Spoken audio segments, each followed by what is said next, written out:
Have you ever thought to yourself, why am I so small-minded? When you want to become a more composed and wise person, but things don't go as planned. Throughout life, we often face unexpected challenges or feel disappointed by people.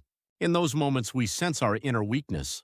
How can we truly become people of great character, those with an unshakable inner strength that withstands life's storms? Today, we'll seek answers in the wisdom of Dasan Jeong Yak-yong, one of the greatest intellectuals and practical scholars of the Joseon Dynasty. Through his extensive writings and profound contemplation, Dasan constantly questioned and sought answers to how we should live truly human lives. He didn't merely pursue knowledge, he emphasized the principles and dignity humans must possess in all aspects of life. Particularly when he spoke of people of great character, he meant more than those with high abilities or status. He meant people who possess both magnanimity and virtue, who maintain their composure in any situation and respond wisely. If you like today's topic, please subscribe and like this video. I'll reward your support with quality content that truly understands you. 1. Self-reflection. The first method Dasan Jeong Yak-yong prescribed for becoming a person of great character is self-reflection. He emphasized that all change begins with looking inward at ourselves. When problems arise, we commonly look for external causes. We're busy blaming outside factors. It's because of that person, or the situation is just like this. But Dasan says we must first look at ourselves coldly and objectively. He taught that constantly lowering yourself or acting excessively nice isn't the answer. Could it be that you appear too easygoing, allowing others to treat you carelessly? Dasan points out that when superiors disrespect you or subordinates take advantage, it's ultimately because you appeared easy to manipulate. This doesn't simply mean we should become strong to avoid being disrespected by others. Rather, it's a profound message of reflection, asking whether we're swayed by others because we don't properly know ourselves and haven't established our own value. Through self-reflection, we can identify our strengths and weaknesses, reduce unnecessary emotional drain, and build a more solid inner core. Without looking at ourselves, we'll continue to be swayed by external circumstances and others' opinions. Self-reflection is like looking in a mirror. Just as we examine our appearance closely through a mirror, we analyze our thoughts, emotions, and behavior patterns objectively through our inner mirror. Without this process, true change and maturity are difficult to expect. For example, if you felt others were treating you lightly at a gathering, before simply blaming them, ask yourself, what did I say or do? Was there something in my attitude that could have been misunderstood? This self-questioning is the core of the self-reflection Dasan emphasized. The courage to acknowledge your shortcomings and improve them, that's the first step in expanding your character. We must recognize that our casual words or actions can have a much greater impact on others than we think. Therefore, self-reflection isn't simply about regretting the past, it's an active process of effort to create a better future self. In this way, Dasan gave us a fundamental teaching: seek the source of relationship problems, not externally but internally within yourself. 2. The importance of words and actions. The second method, Dasan Jeong Yak-yong prescribed for becoming a person of great character, is the importance of words and actions. He taught that we must be careful with every word and deed. Because our words and actions are like mirrors reflecting our character, we must keep our thoughts clear, maintain a proper appearance, and speak only when necessary. He emphasized reducing unnecessary chatter and being prudent in our actions. Around us are people who speak unnecessarily and easily get excited, pouring out emotional statements. What do we think when we see such people? We often find them untrustworthy and superficial. We must remember that a single word can hurt another person. Dasan even said we should filter what we hear rather than repeating everything. He warned that even short words can contain traps, and listening to only one side can distance even close relationships. We often pass along stories we've heard from someone to others without filtering. Sometimes these stories unintentionally cause misunderstandings or even destroy relationships. This isn't simply about gossip. It's about understanding the ripple effect of a single word and having the wisdom to carefully filter and communicate. The attitude of being sparing with words and not getting angry rashly goes beyond simple courtesy. It's an important factor in solidifying our inner self and earning others' trust. Dasan's teachings resonate powerfully even in today's social media age. Amid the flood of indiscriminate information and emotional comments, we must reflect even more deeply on the importance of our words and actions. We need to practice asking ourselves, is what I'm saying necessary? Will it hurt the other person? Does it contain only truth? Furthermore, Dasan saw being sparing with words as the result of deep contemplation. That is, he emphasized the wise attitude of thinking sufficiently before speaking and considering the impact those words will have. Words spoken hastily cannot be taken back, but carefully chosen words can strengthen relationships and become the key to solving problems. Dasan also said that not just words, but actions are important too. When words and actions don't align, people lose trust. No matter how many good words you speak, if actions don't back them up, it's meaningless. That's why he instructed us to maintain a proper appearance and be prudent in our actions. This goes beyond decorating our exterior. It's a teaching to possess dignity that naturally emerges through inner cultivation. In other words, when our thoughts and mindset are upright, they naturally express themselves through our words and actions, positively influencing others. In this way, Dasan emphasized the importance of consistency between words and actions, making clear that people of great character must be the same inside and out. 3. Emotional control and maintaining composure. The third method Dasan Jeong Yak-yong prescribed for becoming a person of great character is emotional control and maintaining composure. He valued not being swayed by trivial matters and overcoming inner turbulence.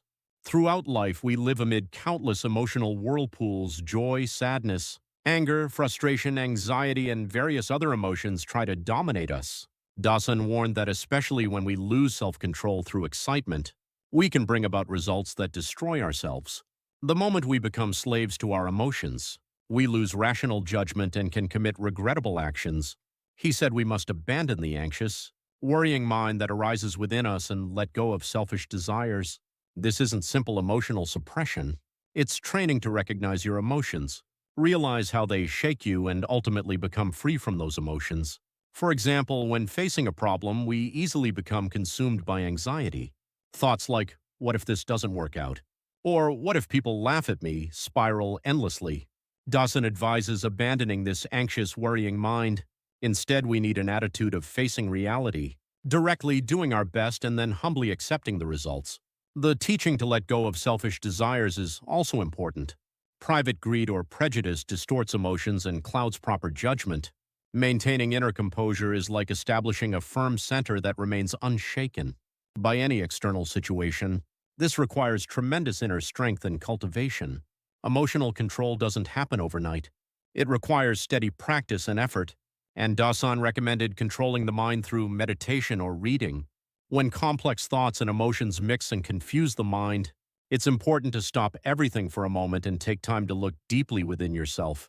This aligns with what we now call mindfulness. Moreover, maintaining composure even in adversity and hardship is one of the most important virtues of people with great character.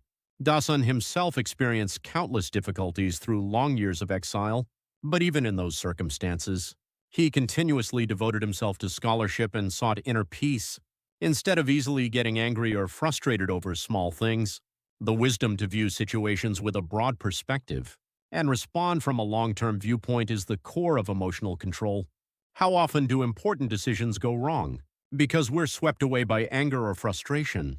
Those who know how to control emotions can make clear-headed judgments even in crisis situations, which makes them more solid and trustworthy. In this way, emotional control and maintaining composure go beyond individual happiness. They're essential elements for demonstrating leadership and wise judgment. 4. Inner growth. The fourth method Dasan Jeong Yak-yong prescribed for becoming a person of great character is inner growth. He emphasized not just outward appearances, but solidifying the inner self and elevating one's spirit. He said we must cultivate Hoyeon Jigi Haranjuchi, a grand righteous energy. This refers to the vast and strong energy that fills the space between heaven and earth. This means a dignified bearing that shows such authority that others dare not provoke you. When we ourselves possess a confident and upright mind, others cannot treat us carelessly either. However, this doesn't mean being arrogant or haughty. It's confidence based on deep trust and respect for oneself. Having an upright mind at all times is most important. Whatever actions we take, whatever words we speak, if we can be unashamed and confident about the results, that is true inner strength. Dasan taught that we must cut off frivolousness and possess deep inner substance. Frivolousness goes beyond just acting lightly on the surface. It means an attitude lacking depth of thought and lacking a center.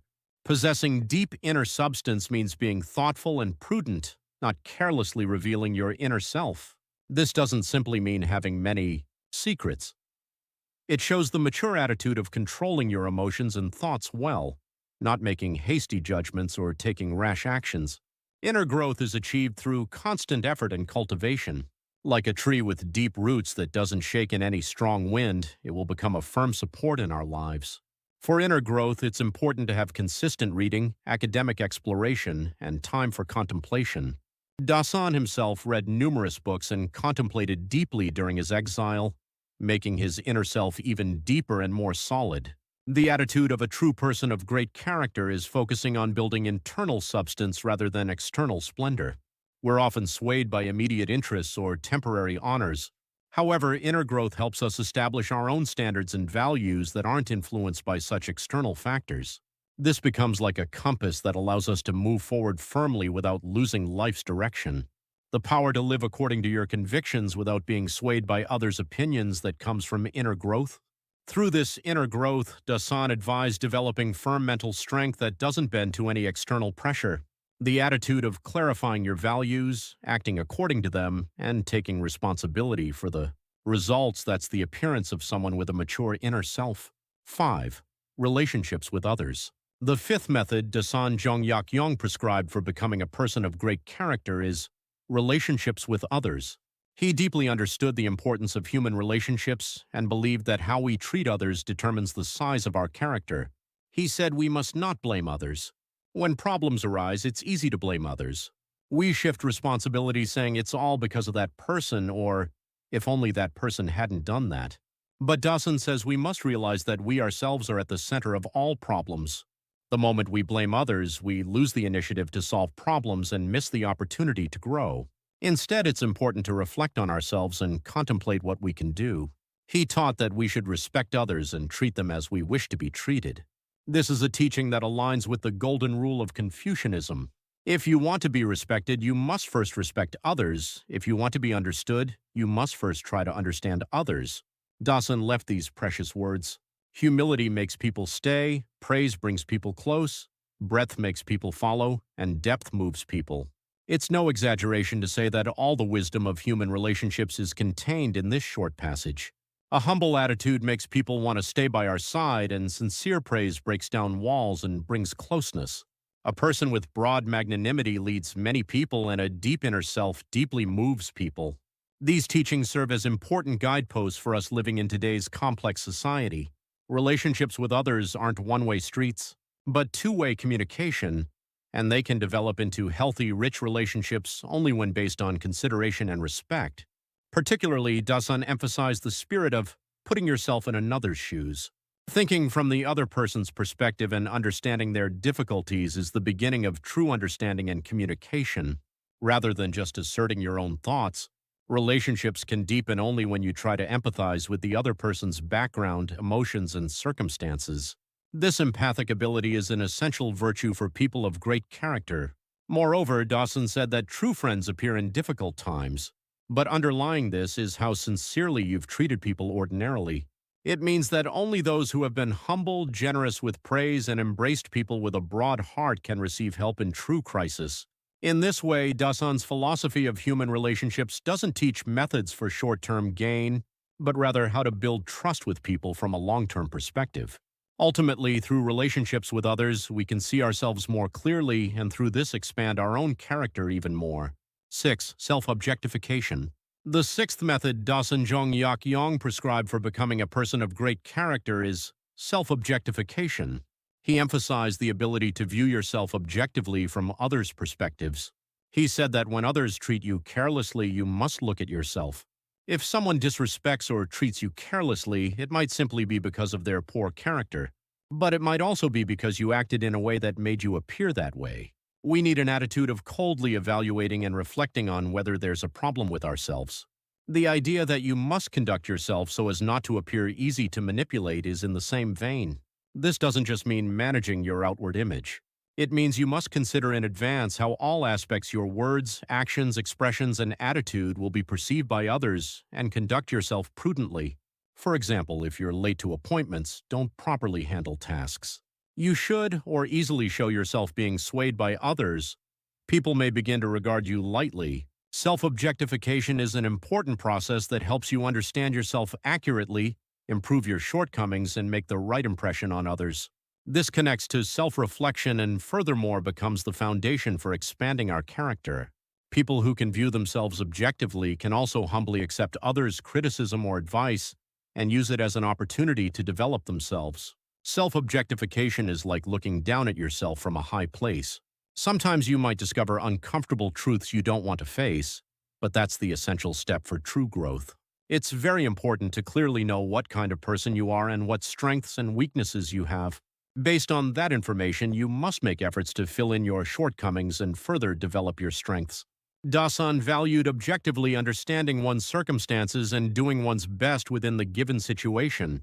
Even in the desperate environment of exile, he could objectify himself and immerse himself in academic research and writing.